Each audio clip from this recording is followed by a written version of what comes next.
श्री स्वामी समर्थ.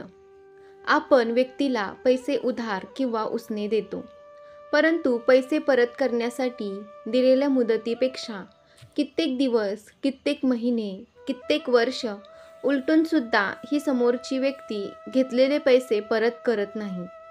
उधार दिलेले पैसे परत करण्यास टाळाटाळ करते किंवा अनेकदा आपण नफा मिळवण्याच्या दृष्टीने एखाद्या प्रोजेक्टमध्ये, व्यवसायामध्ये गुंतवणूक करतो. पण कालांतराने गुंतवणूक करून घेतलेली व्यक्ती आपले पैसे देण्यास टाळाटाळ करत असते. अशा वेळी आपले पैसे परत मिळवण्यासाठी काय करावे हे आपल्याला समजत नाही. अनेक जण पैसे परत मिळवण्यासाठी जोर जबरदस्तीचा मार्ग अवलंबतात व त्या व्यक्तीशी शत्रुत्व पत्करतात. त्या व्यक्तीला धमक्या देतात. पण अशा कारणांमुळे आपण विनाकारण आपले शत्रू वाढवतो.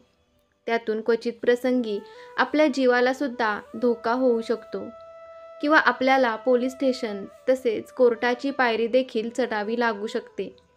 आपल्याकडे असले नसलेली सर्व पुंजी संपत चालली आहे आणि सर्वात महत्त्वाची समस्या म्हणजे ज्यांना पैसे उधार दिलेत त्यांच्याकडून परतफेड करायचं नावच घेतलं जात नाही. त्यामुळे पैसा अडकून पडलाय, त्याची रिकव्हरी होत नाही आहे. याला एकमेव कारण म्हणजे वास्तूमधला अग्नी बिघडणे. आग्नेय आणि उत्तरेकडे अग्निदोष निर्माण झाला की व्यक्तीला आर्थिक समस्यांना सामोरे जावे लागते. आणि म्हणून मित्रांनो, अशा वेळी जोर जबरदस्तीचा मार्ग न अवलंबता आपण तंत्रशास्त्रातील प्रभावी असे उपाय वापरून आपला पैसा परत मिळवू शकतो. आज आपण तंत्रमंत्रशास्त्रातील असा उपाय पाहणार आहोत की ज्यामुळे आपण ज्या व्यक्तीला पैसे उधार दिलेले आहेत ती व्यक्ती स्वतः तुम्हाला तुमचे पैसे परत करेल किंवा तुमचे पैसे परत येण्याची अशी परिस्थिती निर्माण होईल की तुमचे उसने पैसे नक्की परत मिळतील. मग ती व्यक्ती एक असो वा अनेक. मित्रांनो, तंत्रशास्त्रातील उपाय आज आपण पाहणार आहोत. यातील पहिला उपाय हा, जर का तुमचे पैसे एखाद्या व्यक्तीने घेतलेले आहेत परंतु पैसे परत करण्यासाठी दिलेल्या मुदतीपेक्षा कित्येक दिवस, कित्येक महिने, कित्येक वर्ष उलटून सुद्धा ही समोरची व्यक्ती घेतलेले पैसे परत करत नाही, उधार दिलेले पैसे परत करण्यास टाळाटाळ करते किंवा अनेकदा आपण नफा मिळवण्याच्या दृष्टीने एखाद्या प्रोजेक्टमध्ये, व्यवसायामध्ये गुंतवणूक केलेली असेल, पण कालांतराने गुंतवणूक करून घेतलेली व्यक्ती आपले पैसे देण्यास टाळाटाळ करत असते. अशा वेळी आपले पैसे परत मिळवण्यासाठी आपण हा उपाय करायचा आहे.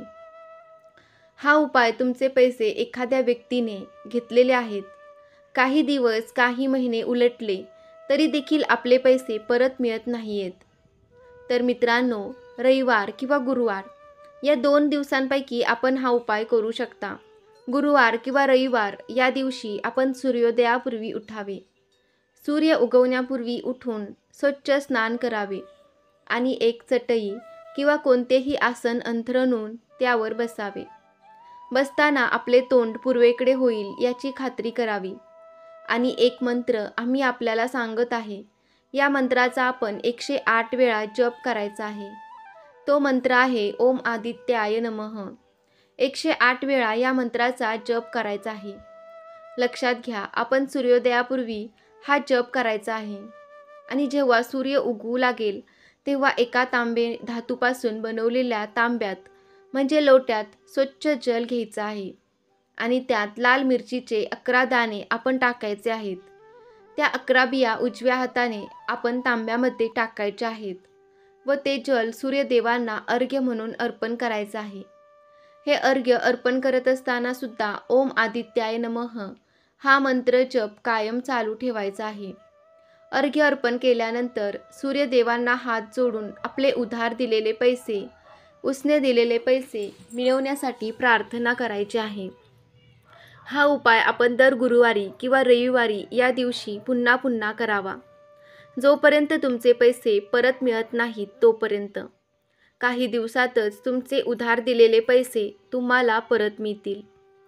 2. उत्तरेकडे कुबेर किंवा कुबेर कलश स्थापना करून श्री महालक्ष्मीची प्रतिमा लावावी. 3. आपल्या घरात केरसुणी अथवा झाडू आणि आपली कचराकुंडी पटकन कोणाच्याही दृष्टिक्षेपात येईल अशी ठेवू नका. 4. आपल्या वास्तूमध्ये कधीही भांडणतंटे मोठ्या आवाजात बोलणं टाळा. कर्कश किंवा मोठ्या आवाजात संगीत ऐकणं टाळा. 5. आपल्या कुठल्याही दरवाजाच्या बिजागर किंवा तावदानामुळे एक प्रकारचा विचित्र आवाज येतो, तो बंद करा. 6. घरात जाळ्या जळमट नसावी आणि घरातील गळते नळ बंद करा. 7. जुनी बंद पडलेली घड्याळ, टाईपरायटर, बिघडलेलं इलेक्ट्रॉनिक सामान, जुने व न वापरत असलेले कपडे किंवा मृत व्यक्तीचे सामान याची योग्य विल्हेवाट लावा. 8. हा उपाय अशा लोकांसाठी आहे की ज्यांनी पैसे देऊन खूप सारा कालावधी उलटून गेला आहे. अगदी अनेक वर्ष उलटले आहेत, कित्येक वर्ष उलटले तरी पैसे परत मिळत नाहीत किंवा खूप मोठी रक्कम आहे. समोरची व्यक्ती पैसे परत करण्याची कोणतीही शाश्वती नाही. अशा वेळी हा उपाय करायचा आहे. यासाठी तुम्हाला रविवार हा दिवस निवडायचा आहे. रविवारच्या दिवशी आपल्याला तांब्याचे पात्र घ्यायचे आहे, म्हणजे तांबे या धातापासून बनलेले ताट घ्यायचे. प्लेट असेल तरी चालेल. त्या तांब्याच्या पत्रामध्ये आपण एक विड्याचं पान देठासहित ठेवायचं आहे.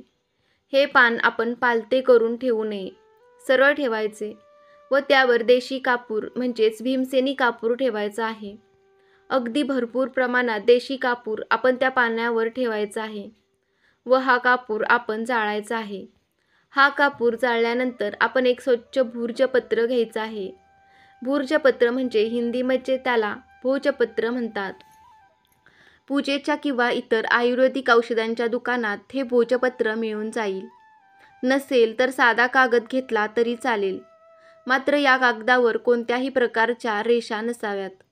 कागद स्वच्छ कोरा असावा आणि त्या कोऱ्या कागदावर भीमसेनी कापराच्या काजळाने ज्या व्यक्तीने पैसे घेतले आहेत त्या व्यक्तीचे आपण नाव लिहायचं आहे. लक्षात घ्या, फक्त नाव लिहायचं आहे. त्याचं संपूर्ण नाव लिहायची गरज नाही. फक्त नाव लिहायचं आणि त्यानंतर आपल्या उजव्या हाताने या भोजपत्रावर किंवा त्या कागदावरती आपण 7 वेळा थप्पी मारायची आहे, म्हणजे 7 वेळा थाप मारायची आहे. आपल्या उजव्या हाताचा पंजा या कागदावर आपटायचा आहे. प्रत्येक वेळी हात आपटताना त्या व्यक्तीचे नाव घेऊन आपले उसने पैसे, उधार पैसे त्या व्यक्तीला परत करण्यास सांगायचं आहे. त्यानंतर हे भोजपत्र किंवा हा कागद त्या तिजोरीमध्ये, त्या कॅश बॉक्समध्ये किंवा कपाटामध्ये, जेथे तुम्ही तुमच्या मौल्यवान वस्तू ठेवता, पैसे ठेवता, धन ठेवता, त्या ठिकाणी ठेवायचं आहे.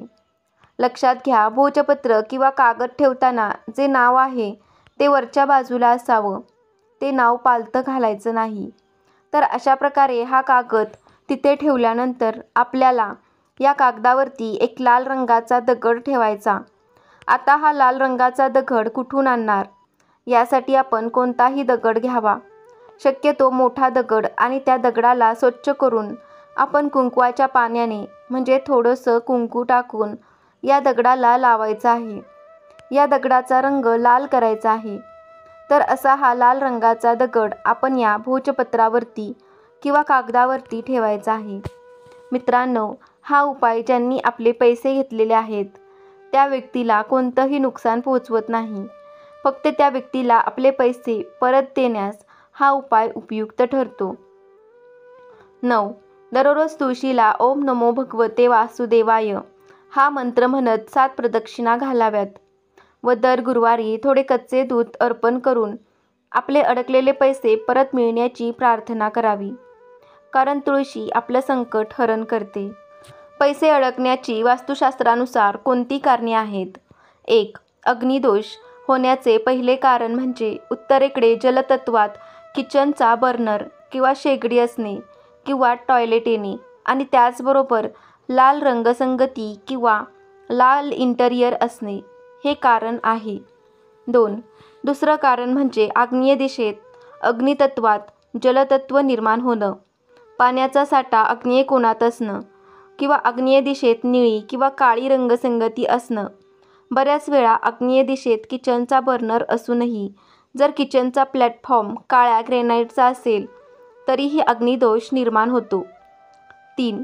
उत्तरेकडे जलतत्वात जर पिवळ्या रंगाचे ऑब्जेक्ट्स किंवा रंगसंगती येऊन पृथ्वी तत्व निर्माण झालं तर तुम्ही केलेल्या परिश्रमाचा आर्थिक मोबदला मिळत नाही, पैसा अडकून राहतो.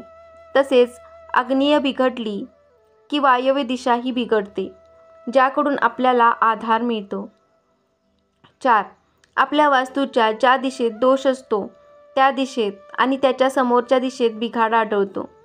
वास्तू म्हणजे एका तबकडीसारखी असते. एक बाजू बिघडली की समोरच्या दिशेचा समतोल बिघडतो. सोबतच महत्त्वाची गोष्ट की पैसा जितका चांगला आहे तितकाही वाईट आहे. तर मित्रांनो, तुम्हाला हा व्हिडिओ कसा वाटला कमेंटमध्ये नक्की सांगा. व्हिडिओ आवडला असेल तर व्हिडिओला लाईक करा. तसेच आपल्या कुटुंबावर श्री स्वामी समर्थ महाराजांची कृपा नेहमी राहू दे हीच ईश्वरचरणी प्रार्थना. श्री स्वामी समर्थ. जय जय स्वामी समर्थ. श्री गुरुदेव दत्त.